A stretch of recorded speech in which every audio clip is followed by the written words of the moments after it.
మళ్ళీ జగన్మోహన్ రెడ్డి గారు ముఖ్యమంత్రి ఎందుకు చేయాలనేది కూడా మీకు అందరికీ తెలుసు.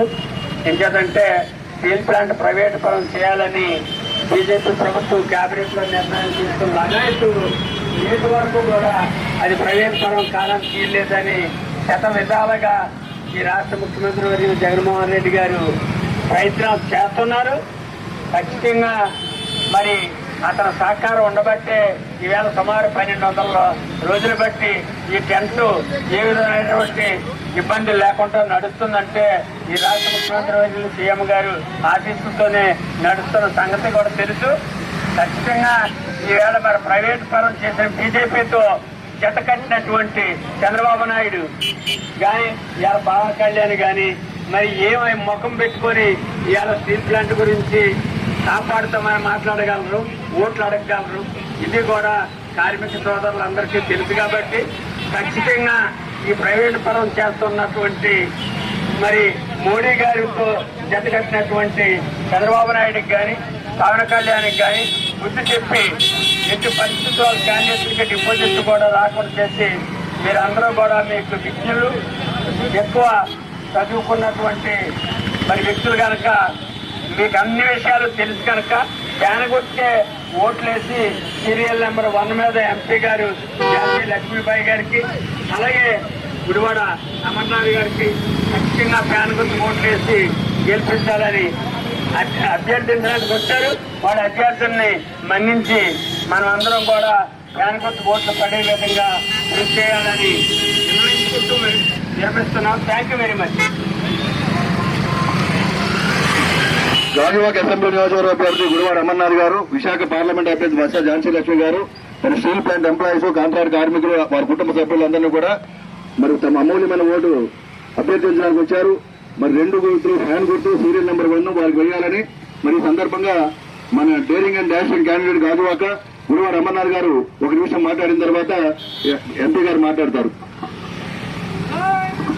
సభాధ్యక్షులు సోదరులు రాజశేఖర్ గారు, వేదిక మీద ఉన్నటువంటి పెద్దలు, గౌరవ పార్లమెంట్ అభ్యర్థి పెద్దలు ఝాన్సీ గారు, గౌరవ శాసనసభ్యులు నాగిరెడ్డి గారు, మాజీ శాసనసభ్యులు పెద్దలు గురుమూర్తి రెడ్డి గారు, మాజీ శాసనసభ్యులు వెంకటరామయ్య గారు, సోదరులు మస్తానప్ప గారు, డివి రమణ గారు, అలాగే వరలక్ష్మి గారు, రెడ్డి గారు, వేదిక మీద ఉన్నటువంటి పెద్దలందరికీ కూడా రాజా గారు, మున్సిపల్ చైర్మన్ మాజీ రాజా గారు, అలాగే వేదిక ముందు ఉన్నటువంటి పెద్దలందరికీ కూడా నమస్కారాలు తెలియజేసుకుంటూ ఒకే ఒక విషయాన్ని, ఎందుకంటే నేను అభ్యర్థిగా కన్నా రాష్ట్రంలో వైఎస్ఆర్ కాంగ్రెస్ పార్టీ అధినేత అయినటువంటి జగన్మోహన్ రెడ్డి గారు చెప్పినటువంటి మాటగా మొన్న గాజువాక వచ్చినప్పుడు ప్రజల్ని, రాష్ట్ర ప్రజల్ని, గాజువాక ప్రజానీకాన్ని, స్టీల్ ప్లాంట్ కార్మికుల్ని ఉద్దేశిస్తూ మాట్లాడినప్పుడు చాలా కేటగారికల్ గా వారు పార్టీ తాలూకు స్టాండ్ చెప్పడం జరిగింది.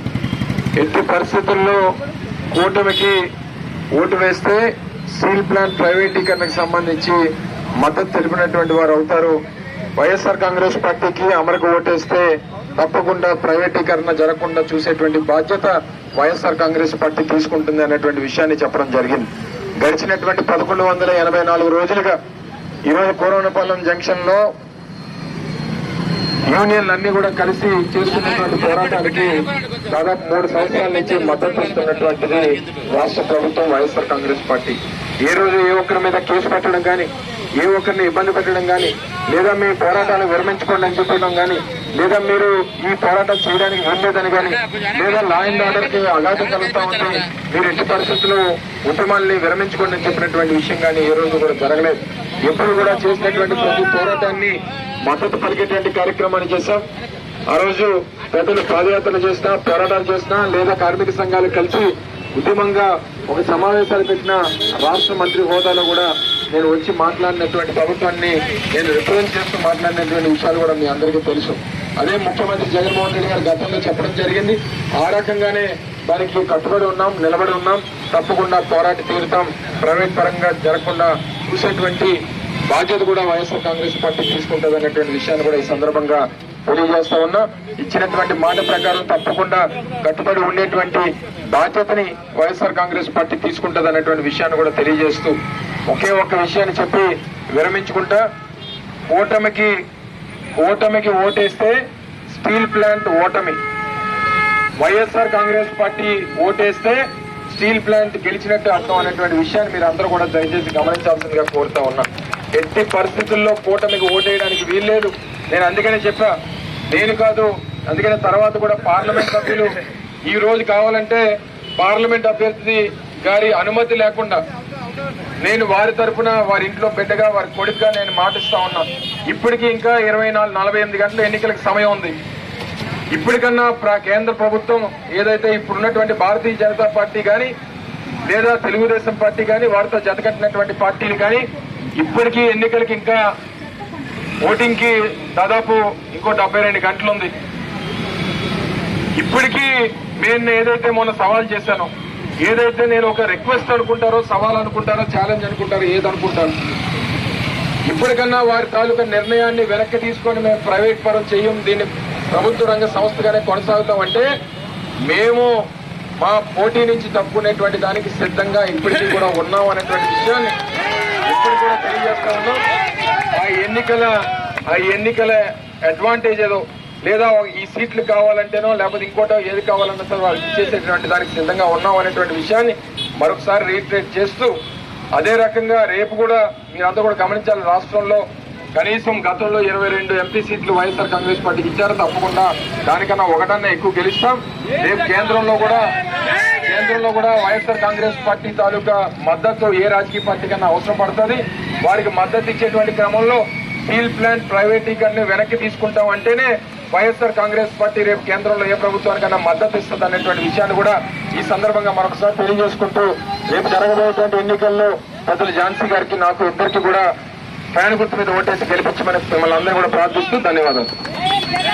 Thank you sir. మరోసారి ఉద్ఘాటన చేసినందుకు ఈ రోజు ఎన్డీఏకు శాసనసభ్యులు నాగిరెడ్డి గారికి, అలాగే ఈరోజు ఐటీ మంత్రి వర్యులు గాజువాక వైఎస్ఆర్సీపీ పార్టీ నుంచి పోటీ చేస్తున్న స్థానిక శాసనసభ్యులు గుడివాడ అమర్నాథ్ గారికి, పెద్దలు మాజీ ఎమ్మెల్యే గారు గురునాథరావు గారికి, అలాగే పెద్దలు మాజీ ఎమ్మెల్యే గారు వెంకటరామయ్య గారికి, రామారావు గారికి, రెడ్డి గారికి, మస్తాన్ గారికి, వరలక్ష్మి గారికి, భీమా గారికి, మరి పేరు పేరున ఇక్కడ విచ్చేసిన అన్ని యూనియన్స్ తాలూకా పెద్దలందరికీ, సోదరులకి, కార్మిక సోదరులకి, సోదరులకు అందరూ కూడా హృదయపూర్వకంగా నమస్కారాలు తెలియజేసుకుంటున్నాం. ఈ రోజు ఏదైతే జగన్మోహన్ రెడ్డి గారి ఆశీస్సులతో ఇక్కడ వైఎస్ఆర్సీపీ తరఫున పోటీ చేస్తూ మీ అందరి తాలూకా అభ్యర్థుల్ని, మీ తాలూకా ఆశీస్సుల్ని, ఈ స్టీల్ ప్లాంట్ ని మనం పరిరక్షించుకునే దిశగా ఈ రోజు మనందరం కూడా కదిలి రావాలని మరొకసారి మీ అందరికీ పిలుపునివ్వడానికి ఈ రోజు మీ సోదరిగా, విశాఖ ఆడపడిచిగా మీ ముందు ప్రతి ఒక్కరిని అర్థిస్తున్నాను. మాట్లాడినప్పుడు పెద్దలందరూ చెప్పారు, గతంలోనే నాకు బొబ్బులి పార్లమెంట్ ఎంపీగా ఇచ్చినప్పుడే ఈ స్టీల్ ప్లాంట్ సంబంధించి పరిరక్షణ చేసుకోవడానికి ఆ రోజు కావాలని దీనికి సంబంధించి 3,000 కోట్లు నష్టాల్లో తీసుకెళ్లబోతున్న పరిస్థితులను చూసి వాటి దృష్టి రాగానే పార్లమెంట్ లో గలవెత్తి ఈ ప్రాంతానికి, స్టీల్ ప్లాంట్ కి దాని సామర్థ్యాన్ని మినీ రత్న నుంచి ఈ రోజు నవరత్న స్టాటస్ తీసుకెళ్లాలని, దానికి అవసరమైన దాన్ని కూడా ఏదైతే మాట్లాడానో ఫిబ్రవరిలో మాట్లాడితే మేలో అది ఆ రోజున్న ప్రధానమంత్రి గారితో 8,690 కోట్లు శాంక్షన్ చేయించి రాష్ట్ర ఇస్పాట్ లిమిటెడ్ లో దీని సామర్థ్యం పెంచి మన స్టీల్ ప్లాంట్ తాలూకా ఏది సత్తా ఉందో, ఎంత సామర్థ్యం ఉందో దాన్ని భారతదేశాన్ని అందరికీ చాటి చెప్పి చేసిన పరిస్థితులు చేశాం. ఈ రోజు అటువంటి మన ఎంతమందో త్యాగాల ఫలితం, ఆత్మార్పణ ఫలితం ఈ రోజున్న మన తాలూకా ఈ స్టీల్ ప్లాంట్ ని ఈ రోజు ఆంధ్ర రాష్ట్రానికే ఒక వన్నీ తెచ్చుకున్న మన ఉక్కు ఫ్యాక్టరీని ఈ రోజు పరిరక్షించుకోవడానికి మరి మొన్న 4 రోజుల క్రితం జరిగిన మీటింగ్ లో కూడా సాక్షాత్ వీళ్ళ ప్రతిపక్షంగా ఉన్న కోటను జతగట్టిన తెలుగుదేశం, జనసేన, మరి ఆ రోజు బీజేపీ వారు సాక్షాత్ ప్రధానమంత్రి వచ్చినప్పుడు ఒక్క మాట అంటే ఒక్క మాట మన స్టీల్ ప్లాంట్ తాలూకా మన తాలూకా ఏదైతే ఉందో మనోభావాలు, ఈ ప్రాంత ఆత్మార్పణలు, ఈ తాలూకా ప్రతి ఒక్కరి తాలూకా ఆలోచన కనీసం చేయకుండా, నోరు విప్పకుండా ఈ రోజు నిమిషంలో మేము స్టీల్ ప్లాంట్ ఆపేస్తామని చెప్పిన ప్రతిపక్షులు సాక్షాత్ ప్రధానమంత్రి గారు వచ్చినప్పుడు కనీసం ఇది పబ్లిక్ సెక్టర్ లోనే ఇస్తాం, ప్రైవేట్ పరం చేయమనే మాటను కనీసం చెప్పించలేకపోయేది.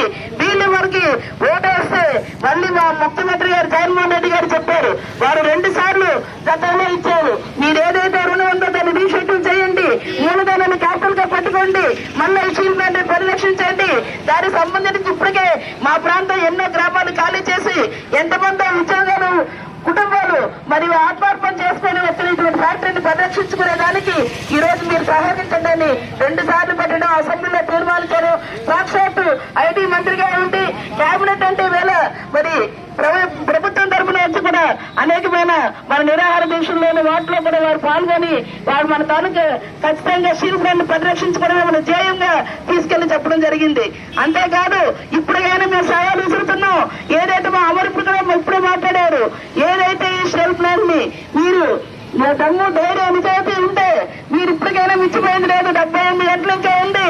మీ తాలూకా చెప్పండి, ప్రధానమంత్రి గారితో చెప్పండి, మీరు పెట్టుకున్న కోడం పద్ధతితో చెప్పండి. ఈ రోజు ఈ స్టీల్ ప్లాంట్ మేము ప్రజలు ప్రోత్సహిస్తాం కానీ ఎటువంటి పరిస్థితుల్లో ప్రైవేటీకరణ చేయమని చెప్పి రాసివ్వండి. మేమిద్దరం కూడా త్యాగం చేసిన సిద్ధు కావాలంటే అని కూడా చెప్తున్నాను. మాకు కావాల్సింది మా ప్రాంతం తాలూకా మనోభావాలు, మా ప్రజల తాలూకు మనోభావాలు, మా ప్రజల తాలూకా కష్టాలు, మా కార్మికులు పడ్డ ఇబ్బందులు, మా ఉద్యోగులు పడ్డ ఇబ్బందులు వారందరినీ పరిరక్షించుకోవడం. ఈ స్టీల్ ప్లాంట్ పరిరక్షించుకున్నారంటే ఈ ఆంధ్ర రాష్ట్రాన్ని పరిరక్షించుకునే వాళ్ళు ఉంటాం. దయచేసి మీరందరూ కూడా ఓటమికి భయపడి కూటమితో జతగట్టి ఇలాంటి